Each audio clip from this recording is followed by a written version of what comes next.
Make you dey careful, no go damage your life. You've got one life to live. My original.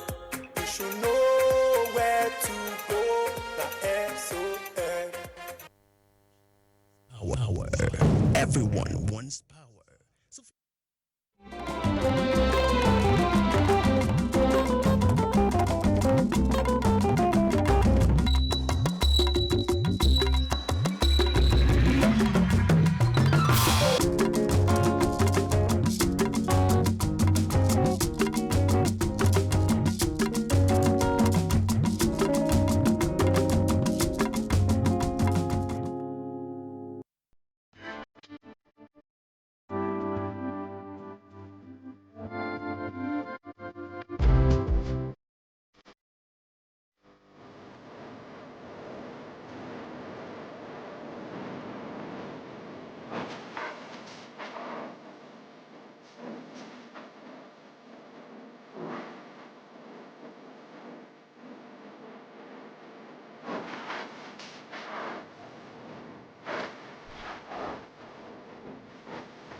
Welcome to Nigeria, a fascinating country.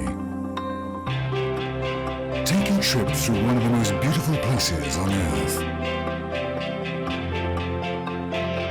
A journey of discovery.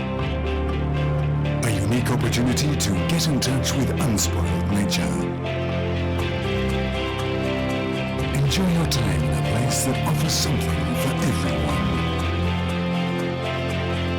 A land of beautiful contrasts. An experience you won't forget.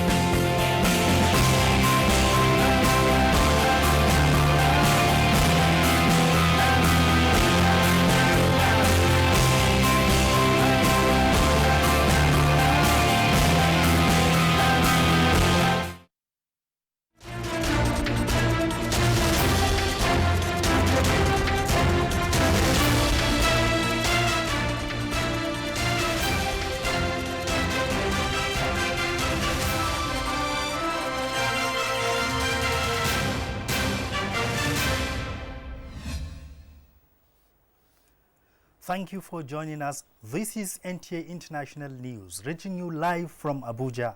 I am Usman Aliu. Now the headlines. Presidential election petition court admits documentary evidence in spite of objections from counsel to respondents. National Judicial Institute trains legal and research assistants on the use of ICT to enhance judicial decision.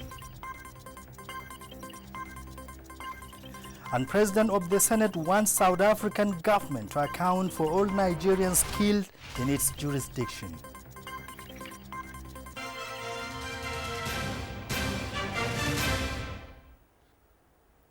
And now the details.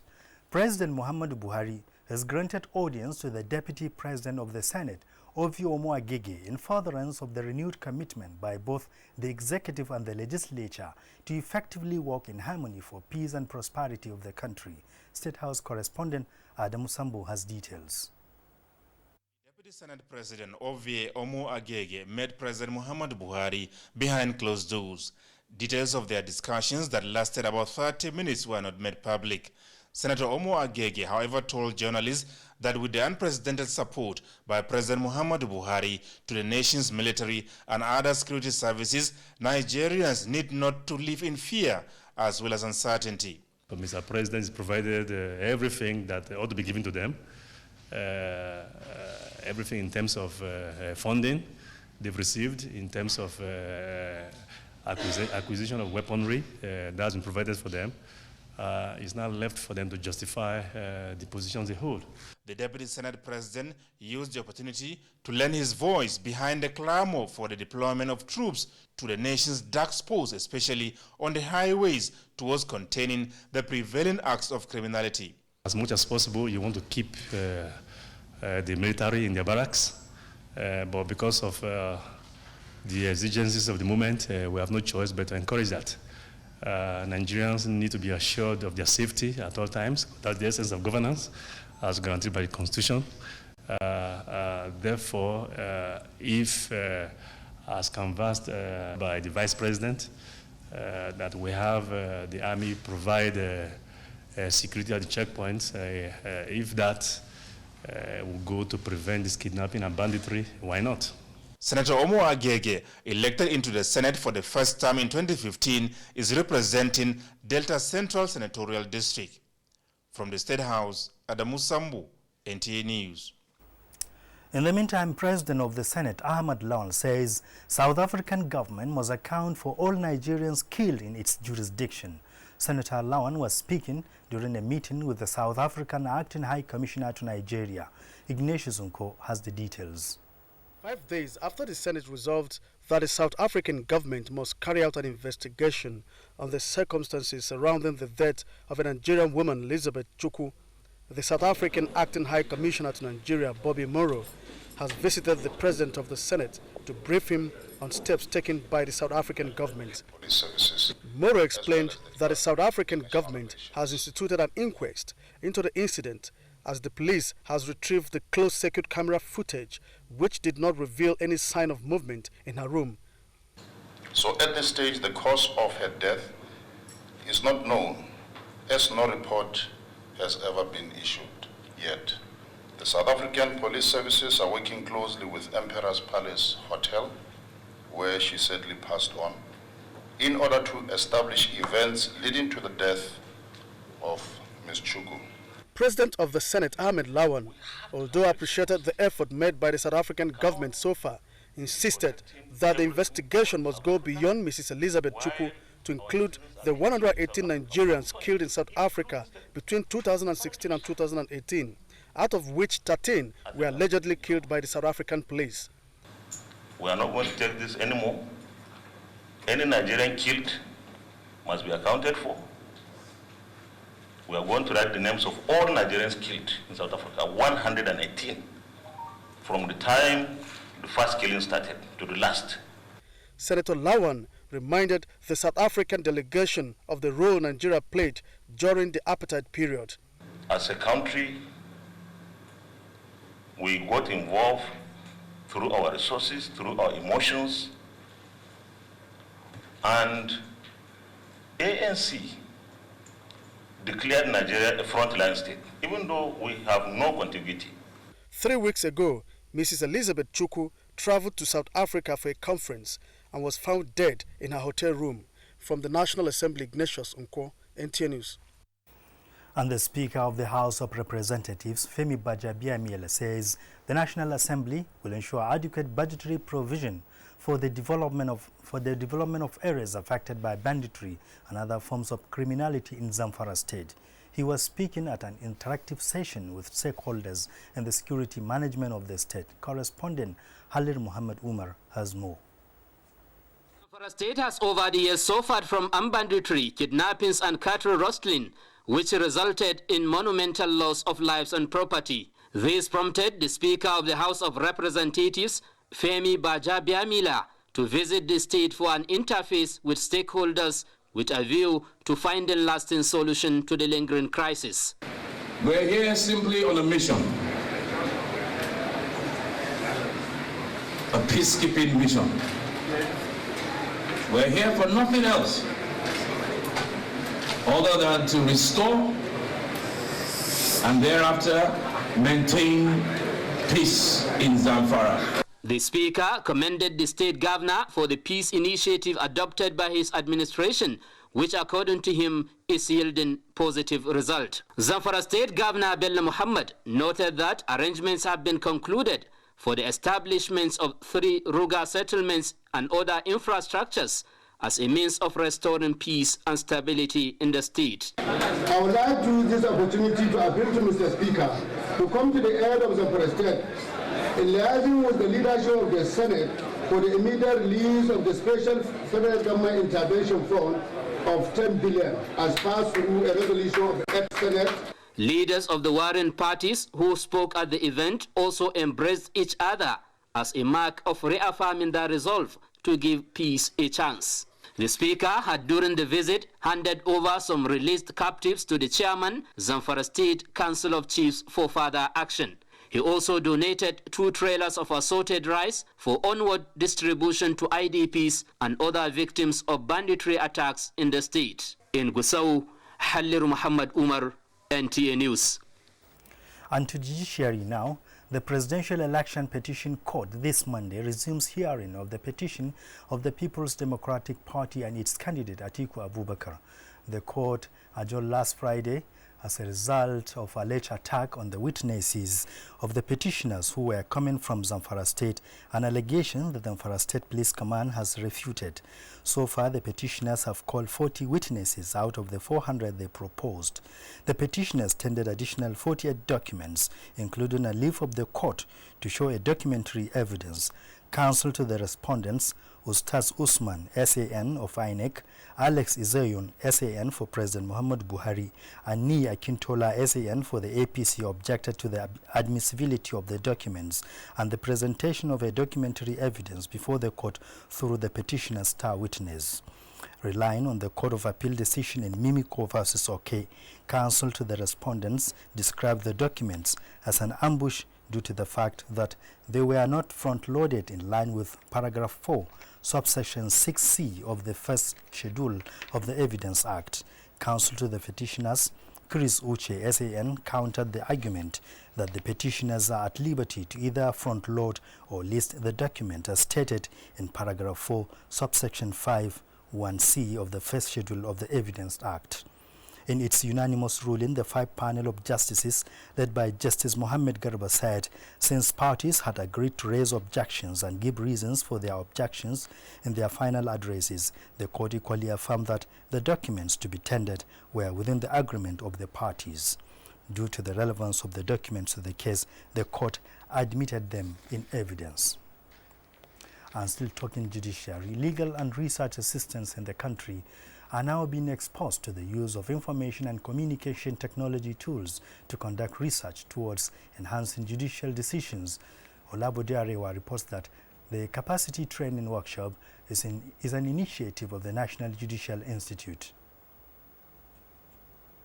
You can't get everything in the library, so everything is now global based on ICT. So it has really been of help in conducting research.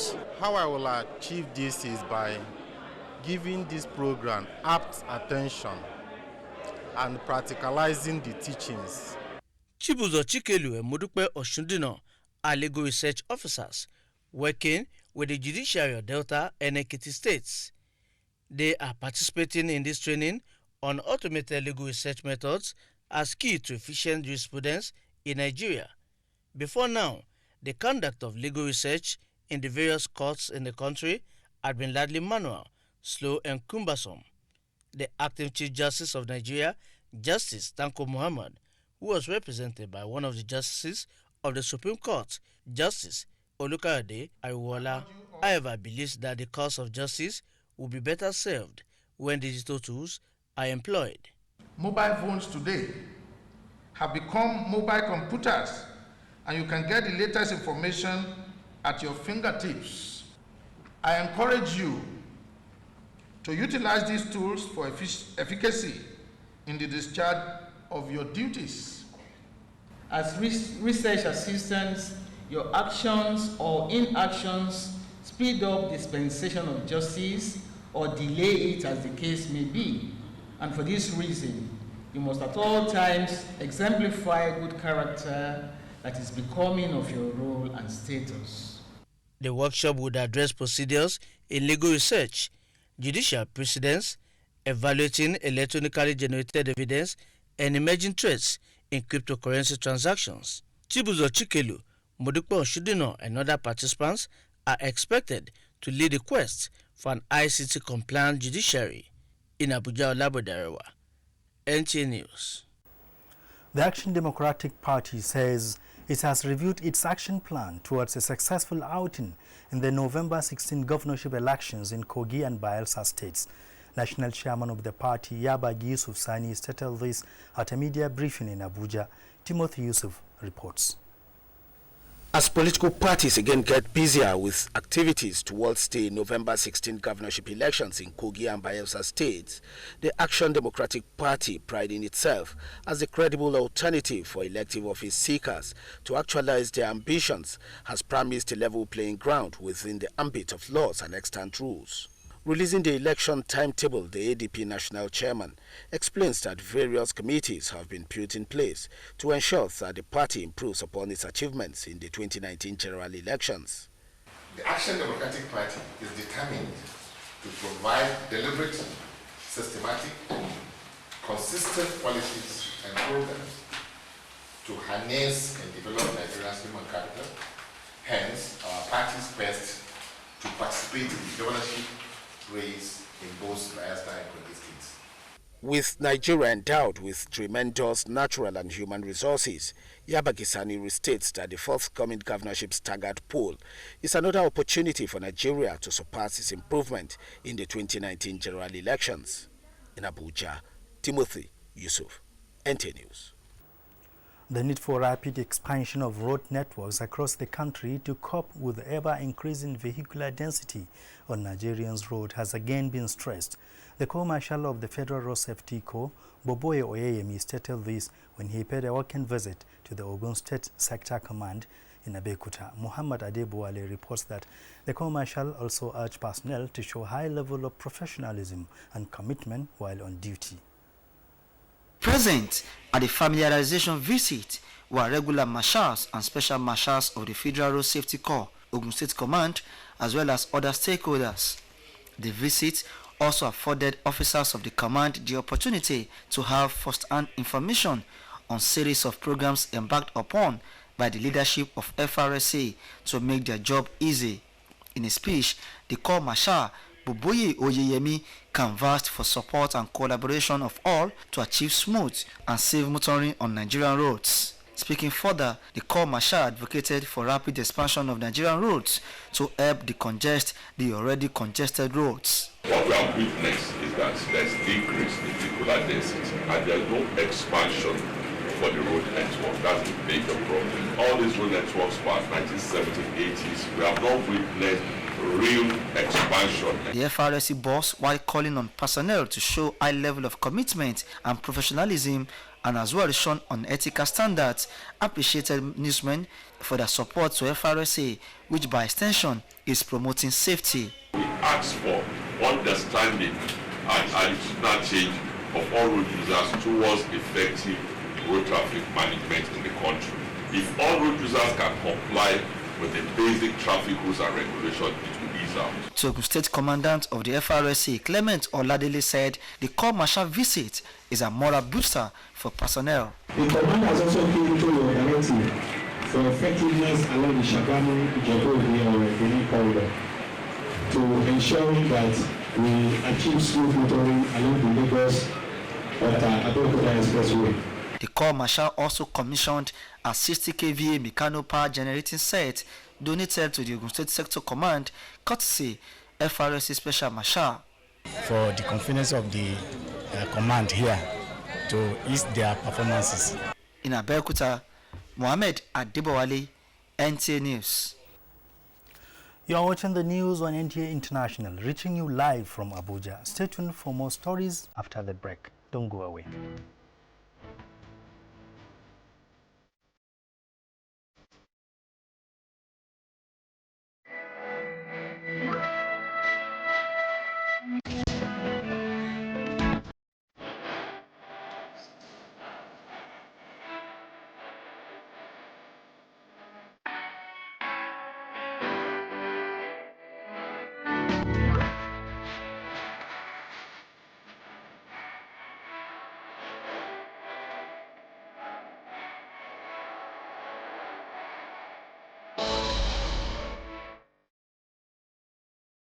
NTA International. Now for a breaking news, a three-story building belonging to one Alhaji Rufai Nalele of Bocha Line, Dilimi in Jos North local government collapsed early this evening. The building, which houses the owner's family, storage areas and other stores, is said to be only about 2 years old.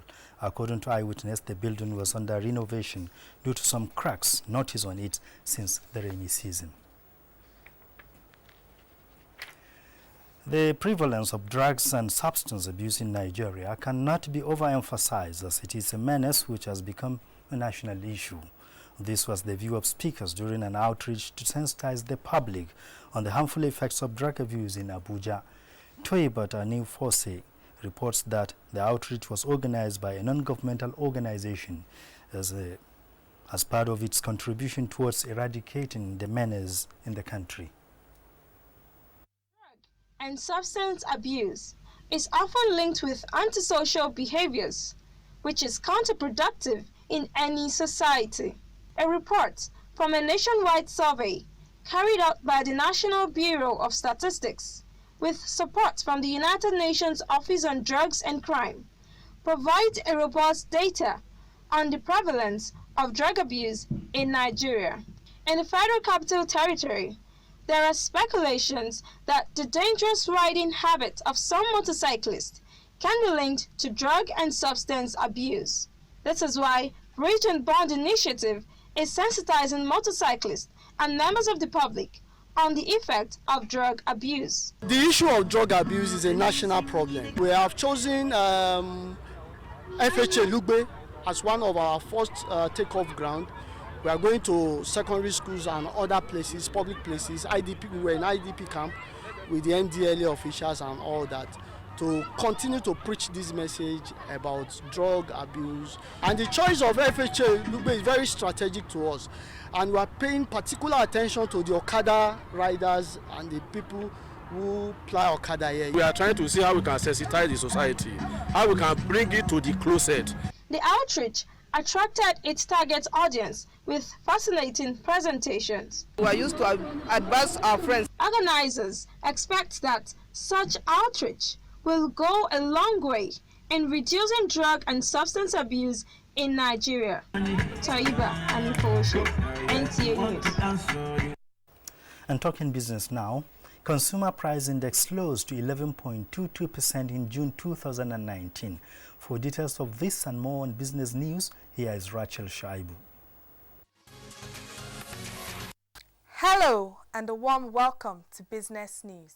Nigeria's Consumer Price Index, which measures inflation, slows to 11.22% on a year-on-year basis in June 2019, 0.18% points lower than the rate recorded in May 2019, which was 11.4%. The National Bureau of Statistics, in a report released this Monday, puts food inflation at 13.56% in the month of June. In another development, the total loans given to the oil and gas manufacturing sectors and governments by banks in the country at the end of March stood at 8.24 trillion naira. Latest data obtained from the National Bureau of Statistics revealed that loans given to the oil and gas sector stood at 4.686 trillion naira, while the governments got 1.368 trillion naira. Meanwhile, the Securities and Exchange Commission has disclosed plans to collaborate with relevant stakeholders to sensitize investors on the need to regulate regularize their multiple accounts to enable them claim their dividends. The Acting Director General SEC, Ms. Mary Uduk, who spoke during an interview in Abuja, stated that the Commission had taken various steps to ensure that stakeholders benefit from their investments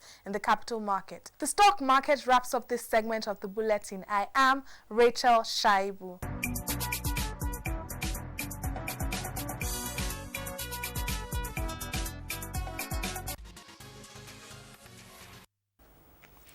The Chairman and Chief Executive Officer of Nigerians in Diaspora Commission, Abike Dabiri-Erewa, has responded to complaints of Nigerians in diaspora about the fee charged by the National Identity Management Commission for the registration and issuance of identification numbers for Nigerians resident in various countries abroad.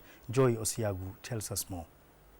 Apart from the quality of service rendered by some Nigerian embassies in the delivery of passports to Nigerians abroad, the fee charged by the National Identity Management Commission (NIMC) to register and issue unique national identification numbers to qualified citizens and legal residents outside Nigeria was a major issue begging for attention during the Vice President's town hall meeting with Nigerians in New York. Honorable Abike Dabiri-Erewa, Chair and Chief Executive Officer of the Nigerians in Diaspora Commission, was also asked to give a constructive response to the matter at the meeting with health practitioners in the Americas in Washington, D.C.